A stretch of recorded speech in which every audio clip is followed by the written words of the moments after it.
Traditionally ऐसा लगता है कि अफगानिस्तान उसकी बैकयार्ड है।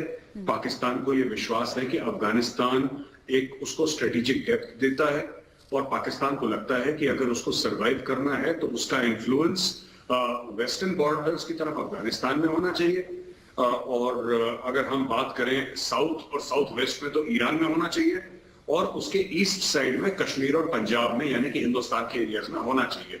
ये पाकिस्तान की फिलॉसफी डे वन से रही है। इसलिए भारत में भी अगर आप देखें तो उसने आतंकवाद कहां पे शुरू करा, कश्मीर में और पंजाब में। पंजाब का खत्म हो गया, कश्मीर का लगभग आखिरी सांसें ले रहा है आतंकवाद। तो ये पाकिस्तान का गेम प्लान डे वन से रहा है और पाकिस्तान करता है, एडवेंचरिज्म ऐसे ही करता है। पाकिस्तान को नई बात नहीं है। ठीक है मेजर गौरव, मैं आपके पास आऊंगी, लौटूंगी और यहाँ पर कामरान साखी हमारे साथ हैं, उनका भी मैं रिएक्शन यहाँ पर लूंगी कि आखिर इतने डेस्परेट क्यों हैं। लेकिन आइए मैं कुछ ग्राफिक्स के जरिए यहाँ पर दिखाने की कोशिश करती हूँ कि किस तरह से air strike versus air strike की अगर मैं बात करूं, जिस तरह से पहले पाकिस्तान ने देखिए लगातार अहमद मसूद ये कह रहे हैं, देखिए पहली जो संभावना है आखिर कौन है जिसने ये सपोर्ट दिया होगा तालिबान पर, किसकी ये एयर स्ट्राइक हुई। जो पहली संभावना दिखती है वो दिखती है ईरान की, जिस तरह से वो सपोर्ट कर रहा है, जिस तरह से पिछले कुछ दिनों से हमने देखा है कि पाकिस्तान ने जिस तरह से वहां पंजशीर में हमला किया था उस पर ईरान ने नाराजगी जताई थी। पंजशीर में पाकिस्तान के हमले से वो नाराज था। वहीं दूसरी संभावना एक ये दिखती है कि ताजिकिस्तान जो सपोर्ट कर रहा है शुरू से ही पंजशीर के इन शेरों को, या फिर आप ये कहिए कि एनआरएफ को, पंजशीर का दुनिया में ये सबसे बड़ा समर्थक है। तो ये एक संभावना हो सकती है। दूसरी संभावना ये भी हो सकती है। लेकिन कामरान साखी, इतने डेस्परेट क्यों हैं आप? आपको रास नहीं आ रहा था कि पंजशीर में जो ये शेर उन आतंकियों को यहां जवाब दे रखे हैं, या फिर जिस तरह से डटे हुए हैं, आपको रास नहीं आ रहा था? आपको अपना जो दोस्त है आतंकी तालिबान, उसकी मदद आप करने के लिए वहां पर पहुंच गए। कहा था कि ब्लड प्रेशर या शुगर ना करवा लीजिएगा और आपने कहा था कि पंजशीर के अंदर आपके जवान यानी कि वही मसूद और जिन्हें आप खोज कर रहे हैं वो जीतेंगे और वो बुरी तरह हारे और पूरी दुनिया ने देखा। और मुझे आपका न्यूज रूम माजरत के साथ वार रूम ज्यादा लग रहा है और आपके एनिमेटर को भी मैं तारीफ करूंगा।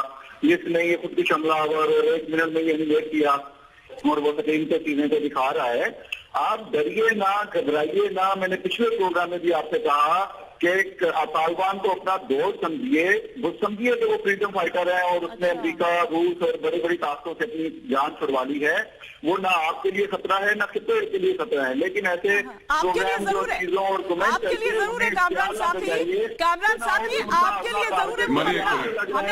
हमें मत चेताइए, हमें क्या करना है हमें बहुत अच्छे से मालूम है। लेकिन आप चेत जाइए क्योंकि खतरा आपके लिए है। मेजर गौरव आर्य भी आपसे कुछ कहना चाह रहे हैं। जी मेजर गौरव।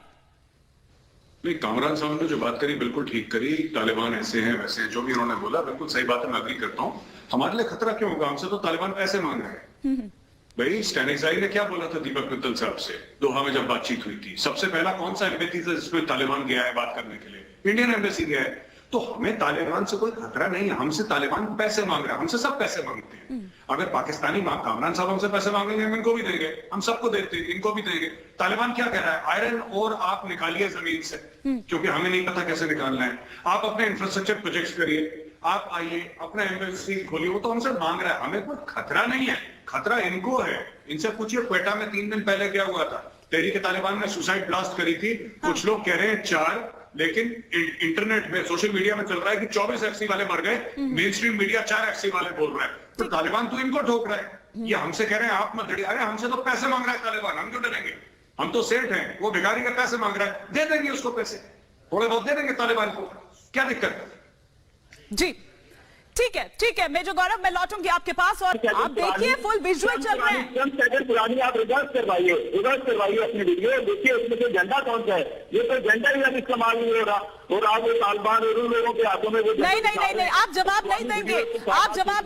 ये दरअसल आप अपने फायदे के लिए कर रहे हैं मेजर गौरव। ये दरअसल यहाँ भी एक और आतंकिस्तान बनाना चाहते हैं। देखिए मैं आपको एक बात बताता हूँ। देखिए सिंपल सी ये बात है, अगर ये चले गए, इन्होंने बोला कि साहब पंजशीर ले लेगा तालिबान, मैं कह रहा हूँ ले ले, हमारा छोड़ना है पंजशीर। अफगानिस्तान में कल लेता है, आज ले ले, आज लेता है, अभी ले ले। लेकिन पाकिस्तान क्या करेगा? पाकिस्तान मदद कैसे करेगा अफगानिस्तान की? जनरल फैज हमीद गया वहां पे, खाली हाथ वापस लौट रहा है। देखिए इनके पास पैसे नहीं है। इनको ये बात, ये जितनी भी लंबी लंबी छोड़ा यहाँ पे इंडियन टेलीविजन पे, पाकिस्तानी टेलीविजन पे लोग ऐसी स्ट्रेटेजिक अफेयर्स की बात करते हैं पाकिस्तानी। इनको क्या हक है बात करने का? इनके पास पैसे नहीं है, सच्चाई पैसा है। क्या ये अफगान तालिबान को सरकार चलाने के लिए $100 दे सकते हैं? इनके जेब में है $100, इनके जेब में पैसा नहीं है। अब देखिए, अगर चीन को पैसे देने हैं तो फिर पाकिस्तान बीच में क्यों बोल रहा है? ईरान को तेल देना है तो पाकिस्तान क्यों बीच में बोल रहा है? इन सबके बॉर्डर मिलते हैं अफगानिस्तान में, डायरेक्ट बात कर लेंगे। ये कुछ नहीं, जैसे बीच में जो एक आपने देखा होगा ना, जो बीच में बिचौलिया होता है, पाकिस्तान बेसिकली फैसिलिटेट एक वर्ड यूज करता है पाकिस्तानी मीडिया अपने मीडिया पे हर समय, हम फैसिलिटेट करेंगे। ये बीच में बेसिकली क्या दलाली खाने वाली बात कर रहे हैं। इनके पास पैसे, इनसे पूछिए कामरान साहब से, क्या क्या कर सकते हैं? ये नमाज पढ़ने गया था वहां पे फैज अमीन, पिछली बार कंधार गया था नमाज पढ़ने।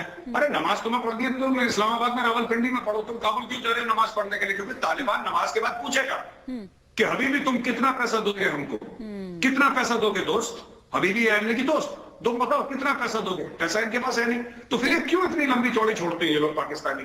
ये गरीब लोग हैं, अपना आराम से रहे, पैसा है नहीं इनके पास, बातचीत करते हैं बड़ी-बड़ी। इनके लिए तो मुझे यही समझ आता है मेजर गौरव कि घर में नहीं है दाने और अम्मा चली भुनाने। लेकिन एक और बड़ी खबर इस वक्त आ रही है अफगान डेस्क का। मैं सीधे रुख करना चाहूंगी निधि वासंदानी का। निधि, क्या अपडेट इस वक्त आ रही है?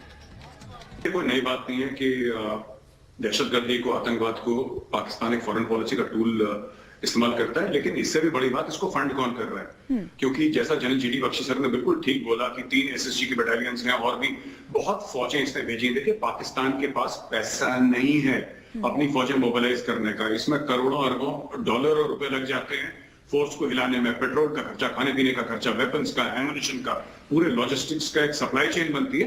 पाकिस्तान के पास इतना पैसा नहीं है।